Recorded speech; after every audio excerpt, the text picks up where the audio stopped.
Good Frightening Friday, everybody, and welcome back to the Mausoleum of Written Word.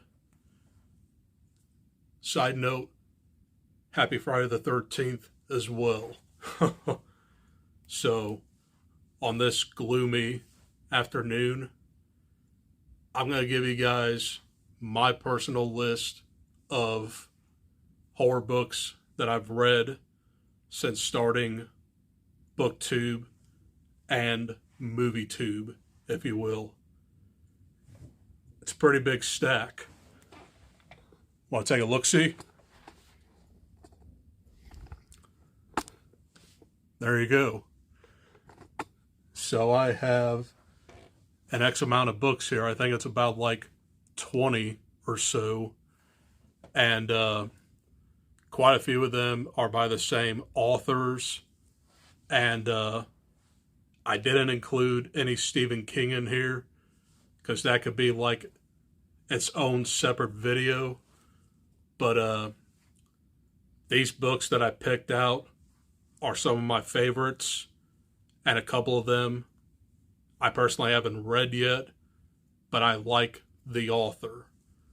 So let's get started with this shebang of horror with my personal favorite non-Stephen King book,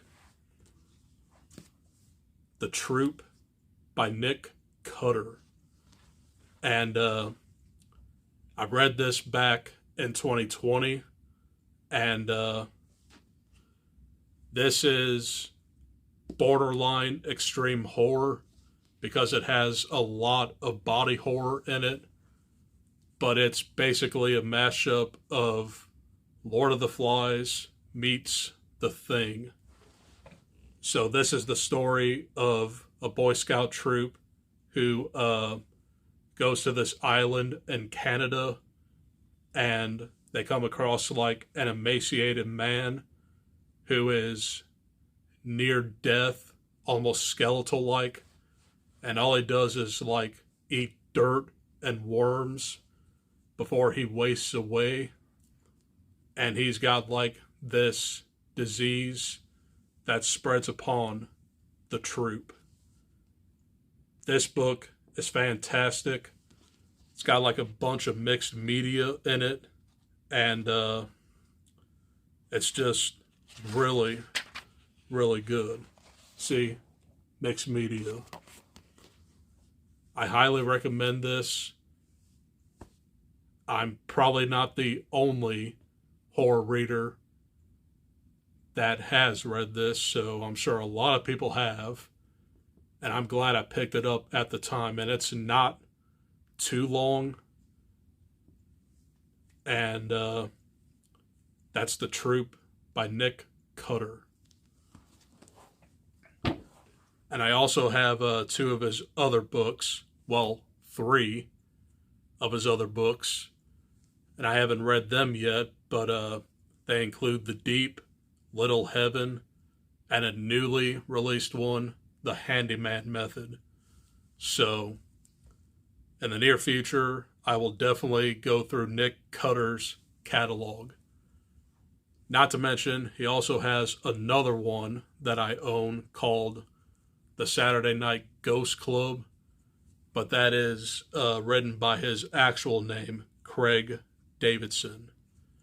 And that one seems to be more of like a little Halloween cutesy ghost story or whatever.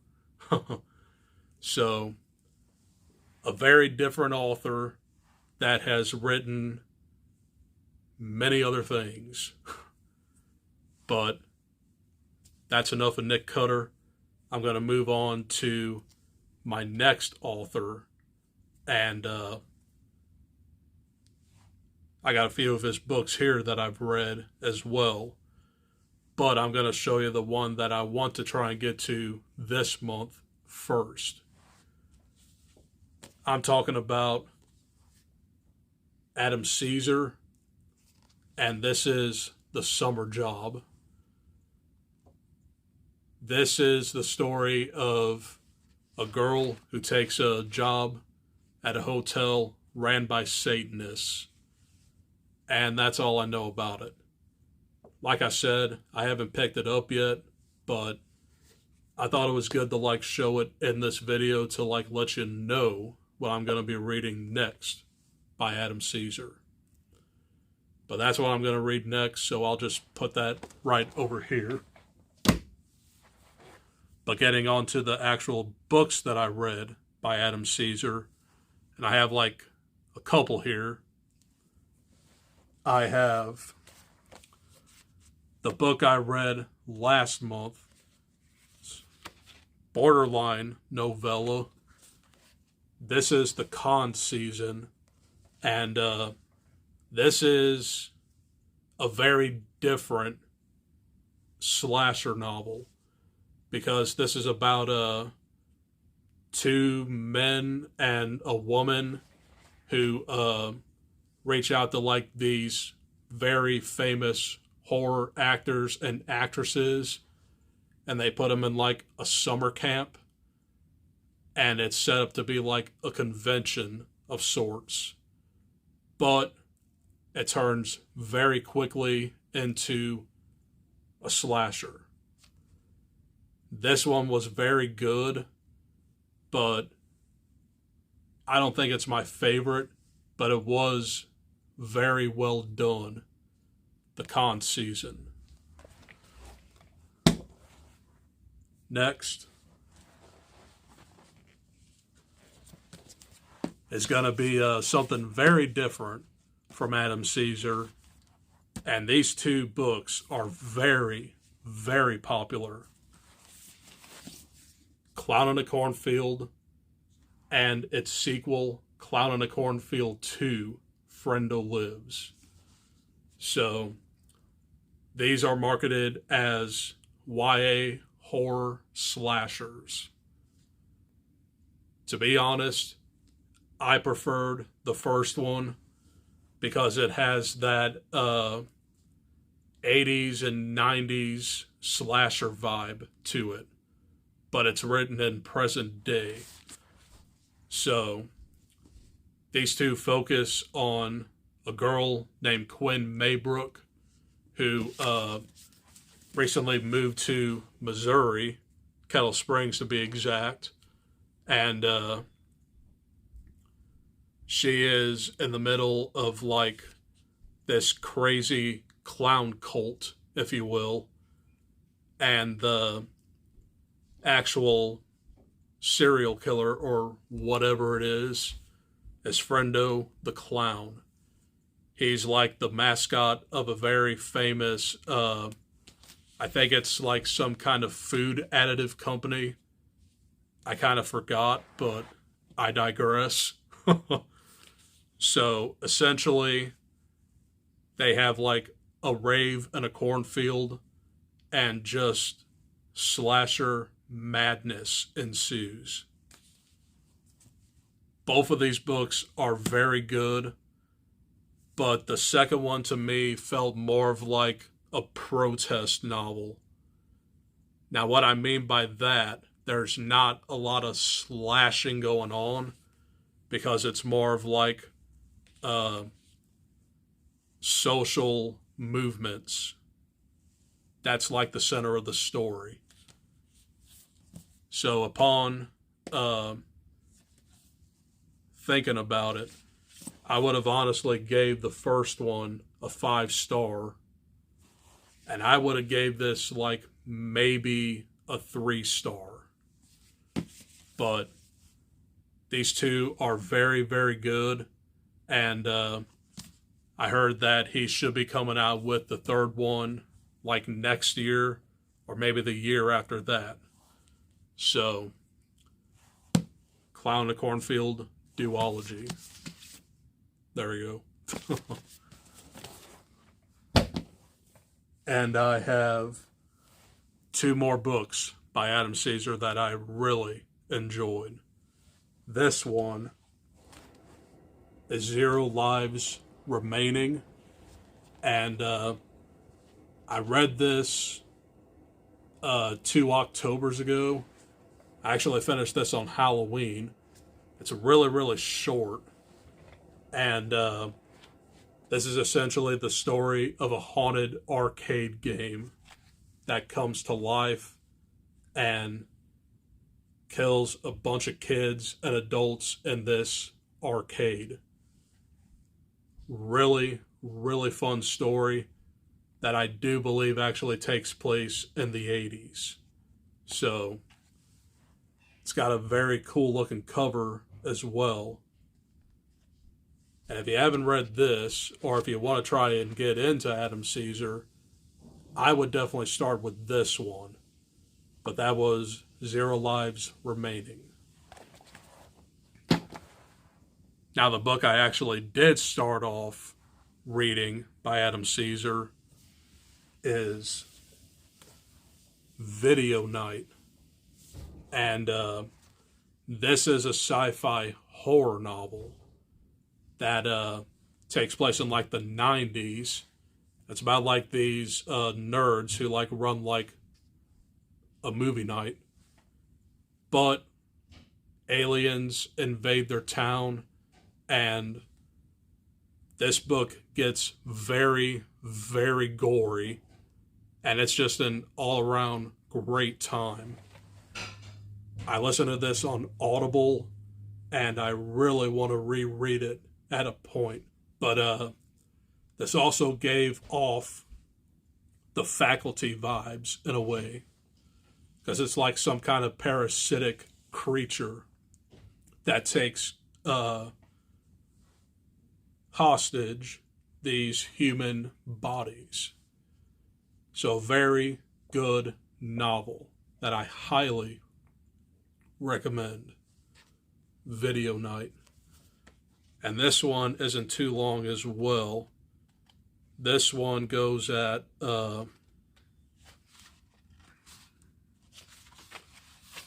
like 231. So I highly recommend Adam Caesar. He's a really cool dude, and he also runs Project Black T-shirt. But he hasn't been on YouTube that much lately. But what I've seen of him, he seems to be like a really, really cool dude. And that is my Adam Caesar section. So the next 4 books I have here are novella length, and let's see what they are. First one is The Patient by Jasper DeWitt, and this was another book I listened to through Libby as an audiobook.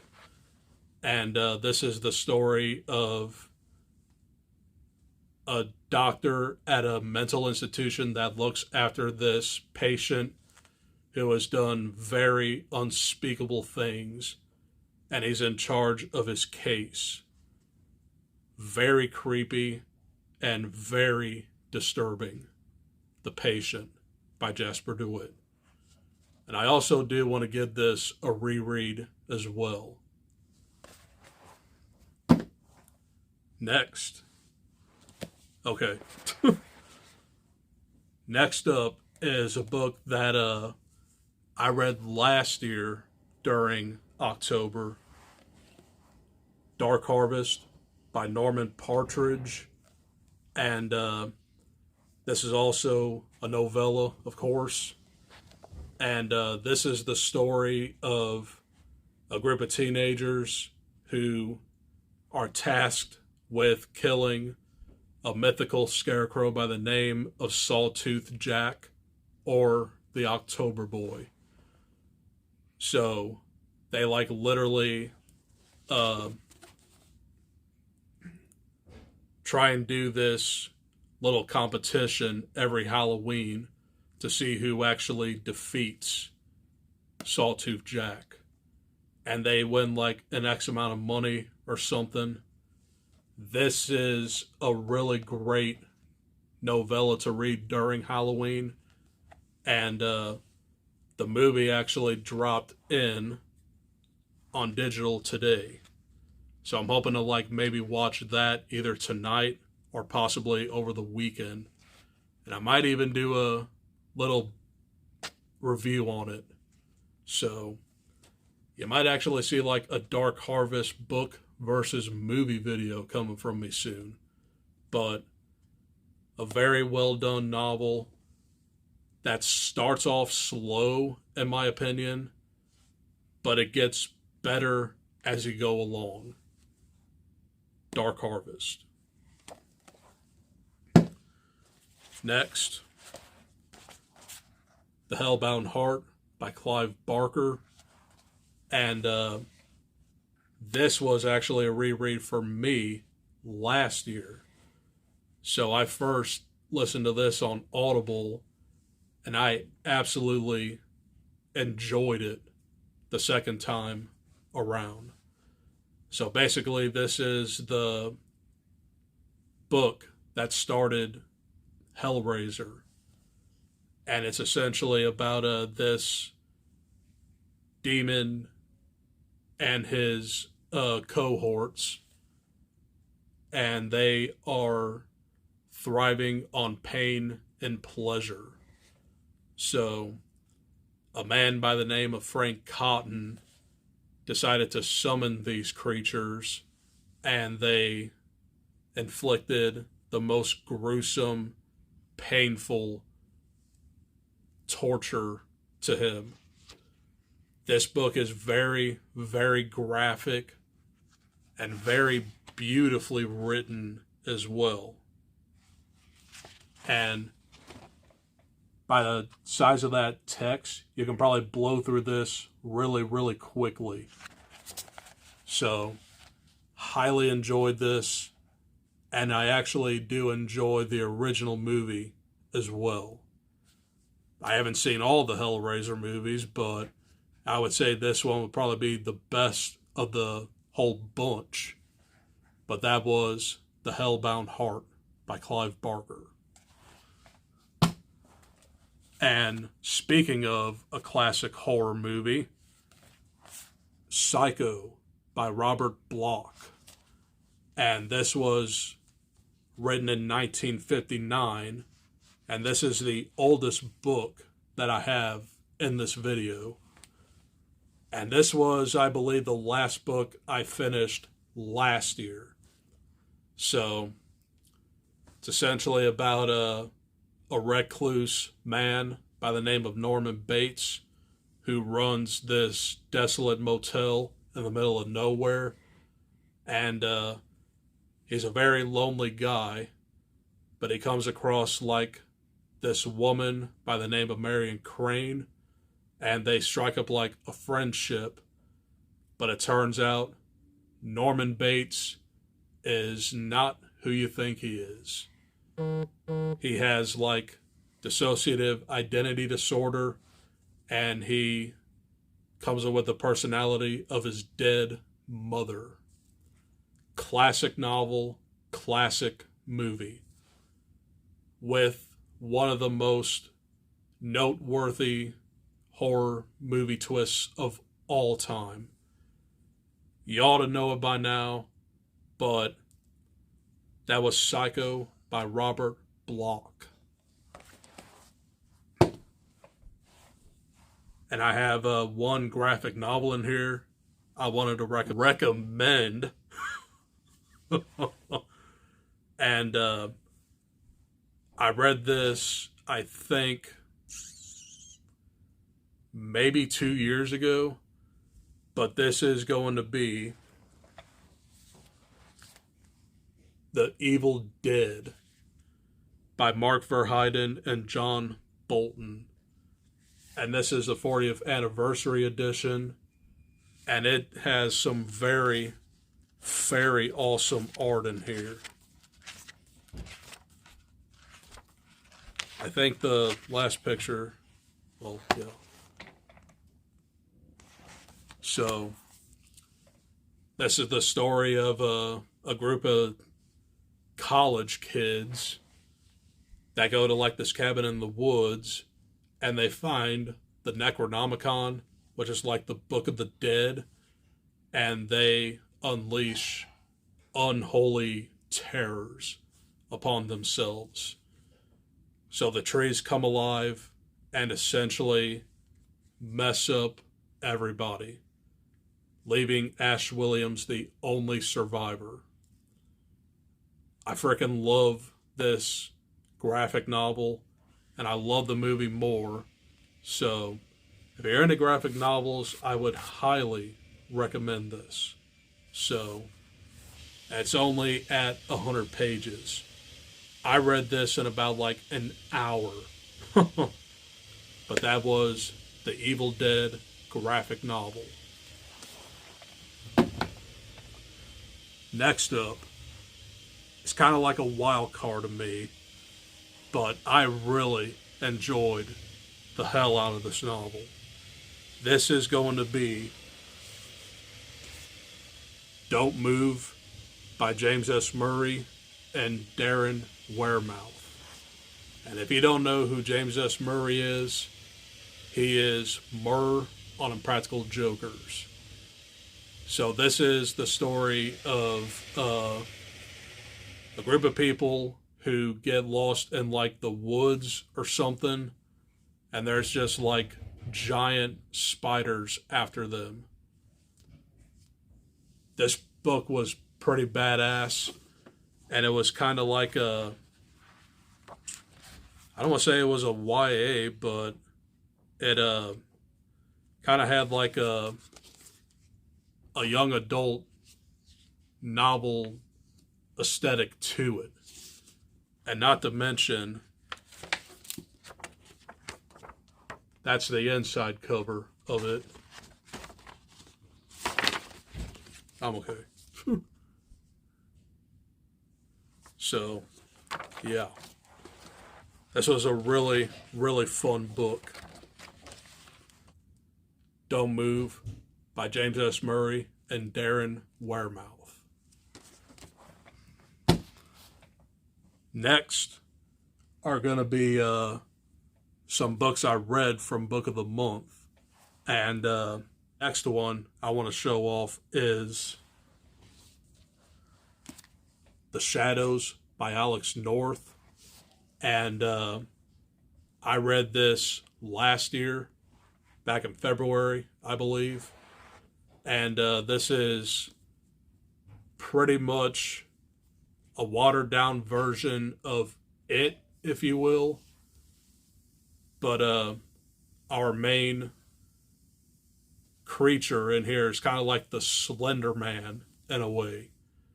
So these 5 people like come back and try to destroy this creature. I do enjoy this book, but it kind of went all over the place. But this was the only Alex North book I've read thus far. I do own The Whisper Man and The Angel Maker, but I read this one first, The Shadows. The next 4 books are by a very divisive author now. He is good old Riley Sager. So, these are the 4 books that I've read by him since starting this whole booktube thing. And his first one is Final Girls. And this is your essential 80s slasher horror novel that features like these final girls getting picked off one by one. And these final girls like come together after their massacres, if you will. This one was fine, but in my opinion, after going through most of his stuff, the dude's came out with like 3 other novels since I read these 4. This one I think might be the weakest of what I read. But it does have a little bit of a summer camp vibe to it. And I kind of wanted this one to be a little bit more horror. but that was Final Girls. The next one, in my opinion, is probably like one of the better books by him, The Last Time I Lied. And this is more of a summer camp novel, because it's about like these girls who play two truths and a lie, and they had to like figure out what happened to like this girl who died at the camp years ago. And this is like told in two different perspectives. It goes to present day and past. I really did enjoy this one, The Last Time I Lied. His third book, Lock Every Door, is not a supernatural story.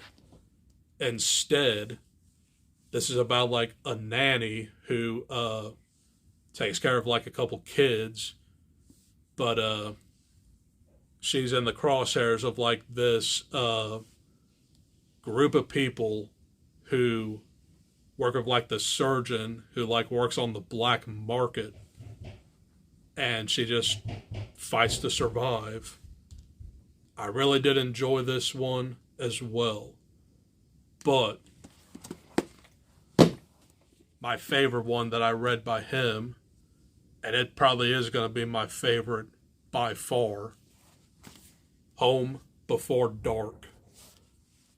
Now this is a great haunted house story, because this is about like a woman who like lived in a house, and she didn't live there very long, and her dad, which recently passed away, released like a book about like the horrors of this house. So this book reminded me a lot of the Amityville Horror. Great book, and really, really creepy. Home Before Dark. And I'm down to my last author. And it's going to be another very popular horror author now. It's going to be my guy, Grady Hendrix. And these are the 3 books that I've read so far. And let's start off with the one that I read this year, How to Sell a Haunted House. And this one, though a very popular novel, I don't think it's as good as Home Before Dark, in my opinion. But this is the story of like 2 siblings who like move back to their house, and they find that their parents died in like a horrific car crash, and the only things that they left for them kids were their puppets or dolls. This is a very wacky book, and you almost have to like take it not too seriously, but it's a really fun book. I read this, I believe, back in March of this year, and I really enjoyed it quite a bit. How to Sell a Haunted House. And the first book I ever read by Grady Hendrix is going to be We Sold Our Souls. And this is the story of a death metal band that went their separate ways. And Chris here, she was like the guitarist. She tries to like reunite with her bandmates, but there's like a supernatural presence that like breaks up the band, and her band decided to like play this festival, and it's a really cool book. I'm a metal lover, so this was the book for me. We sold our souls. And out of the 3 books I read, this one might actually be my favorite. Sue me. But I'm saving probably like one of the most popular horror novels by him last. That's going to be my best friend's Exorcism. And this just screams retro 80s. And this is the story of 2 teenage girls who are inseparable. And they go to like a cabin with 2 of their other friends. And they start playing with like a Ouija board. And Gretchen, the girl who is being possessed, she goes into the woods and she becomes possessed by a demon.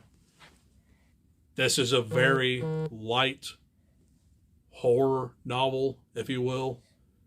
It's nowhere near as scary as like The Exorcist or like A Head Full of Ghosts or whatever. And I gotta say, I might have to do a reread on this because I thought it was a little bit overhyped. Don't hurt me. But I still recommend it because it is a very, very popular book.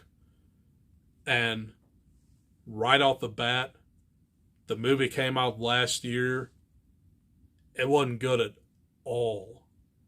So I highly recommend reading the book and just skipping the movie. But all the chapters like have 80s songs to it. Like the first chapter is Don't You Forget About Me. And I do believe that this book could be like a gateway to horror.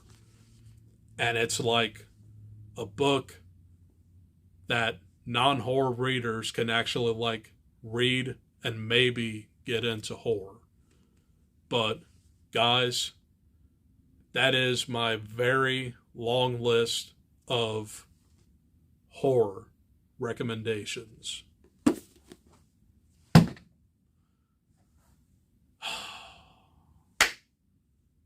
I have quite a bit here. So I roughly gave all these books in between like 4 to 5 stars. And hope you guys enjoyed. Hope I gave you some ideas for horror novels to read in the near future. All these are very well done in my opinion. And I can't see anybody like not liking any of these novels. So that's going to do it for this video. Hope you guys enjoyed. And tonight I'm going to do that. Yeah, I'm going to do a dual review on House of a Thousand Corpses and The Devil's Rejects. So that video is going to come later tonight. And I guess I will also do a Dark Harvest book versus movie. And I also want to do recently released horror movies that are pointless from famous franchises. I still need to work on that title, but I'll figure it out. But that's all I got for this video. I'm like rambling. I'll see you guys in the next one. Adios. Peace. And stay spooky.